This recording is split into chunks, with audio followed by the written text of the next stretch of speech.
Pinkbike, we have done a variety of bike checks over the years, and turns out you, the viewers, love this stuff. You get to see how professional riders set their bikes up for success and how normal riders just choose to spend their hard-earned cash upgrading bits here and there. Well, in today's video, we have possibly one of the most custom bikes out there, and I am stoked to learn more about it from the owner himself, a Whistler local named Morgan Perrin. Morgan, thank you so much for joining us today. I'd like to start with just knowing a little bit more about you and how you got into mountain biking. Sure. So yeah, I'm 37 years old. I originally grew up in Vancouver and I've been in Whistler full-time since 2008. Mountain biking came as my family was big into mountain biking, and my folks and both brother and sister were they're super supportive, obviously, but the biggest thing is they never, ever allowed me to feel like I was disabled, and I don't identify as disabled. I don't define myself as that way. I'm just another guy riding his bike.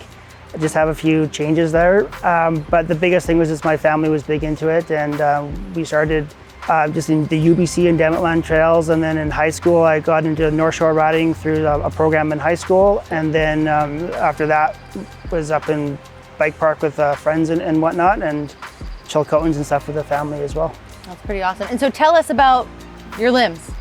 So as you can see, I don't have any hands and I don't have any feet.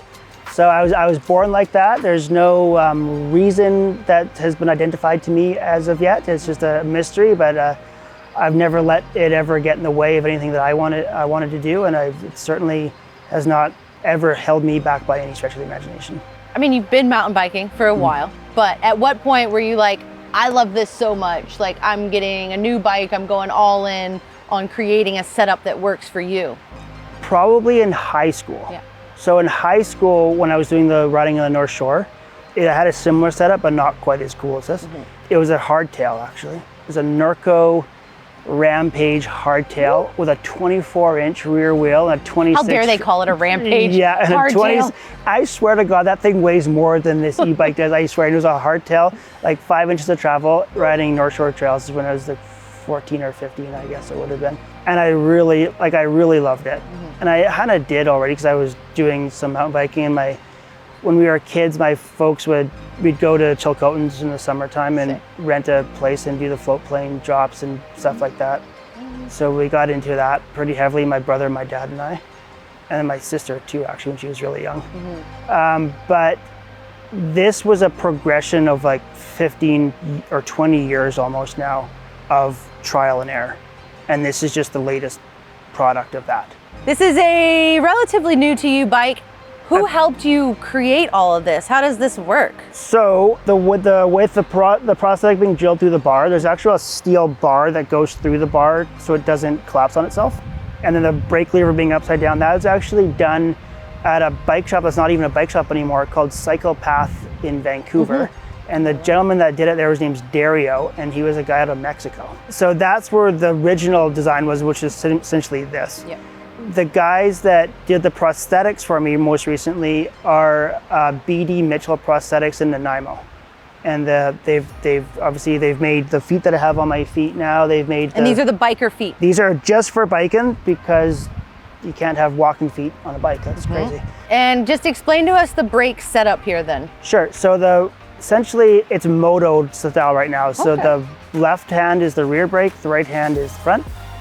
And the reason is because my left hand, compared to my right, has a bit more surface area, I guess you'd say. Right. So when you have more leverage, and if you want a bit more leverage with the back than the front, for me anyways. So I don't know how anyone else rides, but that's how I like to do it.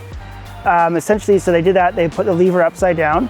Then the handlebars got a hole in it. They put the prosthetic through it, and then the actual joint there where the rope goes through, those are actually from the back of a rear suspension. So these come from back here. Well, not from this bike, but from a different one from a while ago. And then that's a rock climbing rope that they took and maneuvered there. And then they put a little bit of duct tape on the brake lever there, just so I get a bit more leverage out of it, because I was bottoming out the right lever. Right. So they just put a little bit there just to get a little bit more leverage, just like. And then these look like little, like literally just bearings. They're little big bearings from the back of us. It moves really smooth. It just runs super smooth, and the brakes are hydraulic brakes, obviously, so there's not really any resistance. And then just tell us again how the braking works when you're in action. Give us like a little demo. So if I'm riding the bike and I'm like this, the hands really just rotate outwards like that. Yeah, and that's what's pulling the brake. And that pulls the lever down, which activates the brake. Right. I can't imagine it's very easy or possible to be shifting gears or using a dropper post when this is the main prerogative. So, correct. Usually in the bike park in particular, I usually set the gear at the top and I just set it and that's it. We go. Set it and forget it. Yeah, so like for those I set it like a high gear and like, okay, let's go. Though when if I'm just riding like in like off a West Side road or something like that, I can take my right hand out and shift the gears if need be. And I usually, my left hand kind of is a bit more committed in the prosthetic. So the right hand I can take out and change the dropper post as well. Sweet. Yeah, I like the sound of that because then you've got the rear brake covered still. If you need to do a little brake check, you're good. The right hand is still pretty tough. It takes a bit of effort to get it out, which is probably better, but you can change the gears. Just in the bike park though, or anything when you're going down. Yeah, you don't need to pedal anyway. You're not getting it out. That's just deal with it. Are there any new bits of tech on bikes that you're interested in trying out or something that might enhance your ride? Yes, so there's two things. Yeah. The first one is the electric shifting. Yes. Because I never tried it, but I'm like, that'd be pretty cool not having any cables, first of all, and never having to worry about it skipping. Yes. Because if it skips, it's not like I can quickly shift it. So that would be pretty rad. And the other thing I'm kind of considering, but I haven't committed to by any means yet, is magnetic pedals. Yes. Because sometimes when you don't have any feet, you don't always have the most sensation on the pedal. So having your feet more planted on the pedal, but being able to take it off without having a full committed clip would be kind of cool as well. That's cool. I didn't think about that because earlier off camera we had talked about clip pedals and that committed feeling and falling over in a technical climb, but having the magnet there so you don't even have to look down. No, it could just be like boom, you know it's there. And then if you're ripping through like a really techie section, or maybe you take a big air and you don't want your feet floating off the pedal, because you can't, like for me, I can't arc my foot to commit to the pedal with like a flat pedal. What sort of barriers to the sport have you encountered over the years, over your long riding life? Is it the cost of parts? Is it just access to the bits that you need, or something else that I'm not considering? To be honest, the biggest barrier I found was a physical one of myself. And before I had an e-bike, when I was climbing up to like West Side Road, hypothetically, or Lord of the Squirrels or something like that, or even the Chilcotins, because when I'm pedaling without the battery, my energy output is 4 times more than what yours is going to be, because I don't have ability to use any muscle below my knee. Totally. So you're using a ton more energy. And then when you get to the top, you're gassed usually, and you get down the bottom, you're bonking all the time. So to be honest, that was probably the biggest barrier. Now that I have this and most of my friends just ride acoustic bikes still, I can go up at the same energy level as them and go down and not be completely bonked by any means. So on your bike, what are some of your favorite or just most utilized components of the whole thing? The fork. So good 38.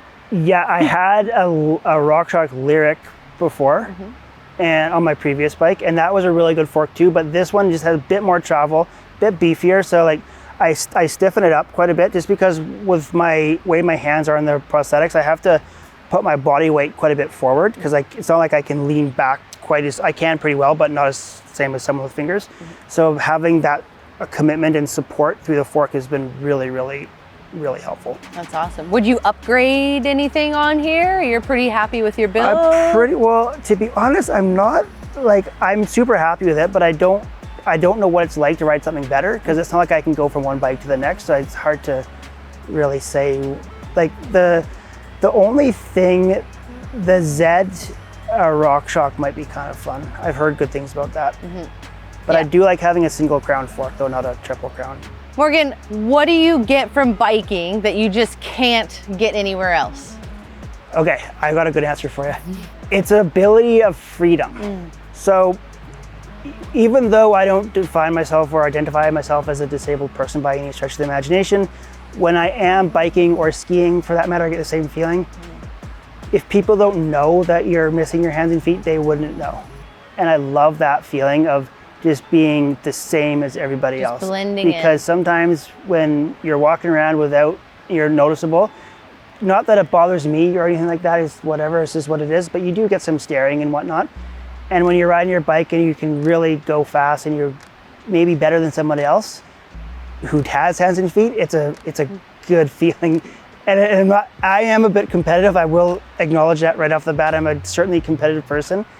So knowing that I'm a bit faster and a bit better than maybe some other people, even though I have some challenges, is a really good feeling. But like I said, the feeling of just riding your bike and being free and letting your mind relax a little bit is a really nice feeling to have.